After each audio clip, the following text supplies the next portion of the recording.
చూసాం. IPL లో highest 6లు కొట్టిన వాడికి అవార్డు ఇస్తారు. ఇవాళ ఈ యొక్క ఆంధ్రప్రదేశ్ మన గౌరవ ముఖ్యమంత్రి చంద్రబాబు నాయుడు గారి నేతృత్వంలో కేవలం 6 6లు కొట్టలేదు, అనేక 6లు కొట్టాం.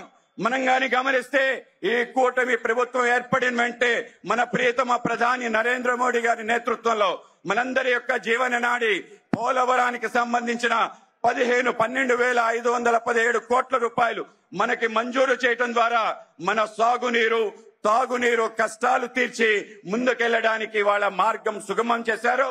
త్వరలోనే 2 సంవత్సరాల్లోనే ఇవాళ కూటమి నేతృత్వంలో గౌరవ ముఖ్యమంత్రి చంద్రబాబు నాయుడు గారు, డిప్యూటీ ముఖ్యమంత్రి పవన్ కళ్యాణ్ గారి నేతృత్వంలో 2 సంవత్సరాల్లో పూర్తయి గ్రావిటీలో కృష్ణా బేసిన్ కి నీరు రావటం, కృష్ణా బేసిన్ కి నీరు వస్తుందంటే రాయలసీమకి ఏదైతే 200 TMC హామీ ఉందో అది నెరవేరడానికి త్వరలోనే కాబోతుందని మీ అందరికీ చెప్పడానికి ఇవాళ గర్వపడుతున్నాను.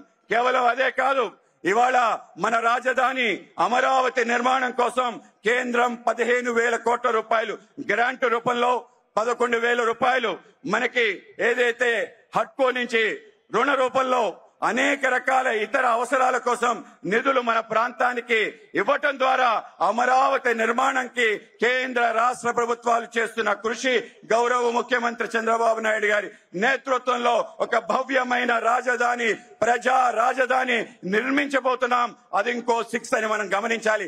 కేవలం ఇదే కాదు, మన ప్రాంతంలో ఉపాధి ఉద్యోగ అవకాశాలు కల్పించే విధంగా మన ప్రాంతానికి కల్పతరువుగా ఉన్న ఏదైతే విశాఖ స్టీల్ ప్లాంట్ ఉందో స్టీల్ ప్లాంట్ ని రక్షించడం కోసం 11,440 కోట్ల రూపాయలు ఇవ్వటం, దీంతో పాటు ఈక్విటీ మిగతా అవసరాలకన్నిటికీ డబ్బులు ఇవ్వటం ద్వారా ఇవాళ స్టీల్ ప్లాంట్ నిలబెట్టడం కూడా కూటమి ఘనత. ఇదొక 6 అని మనం గమనించాలి.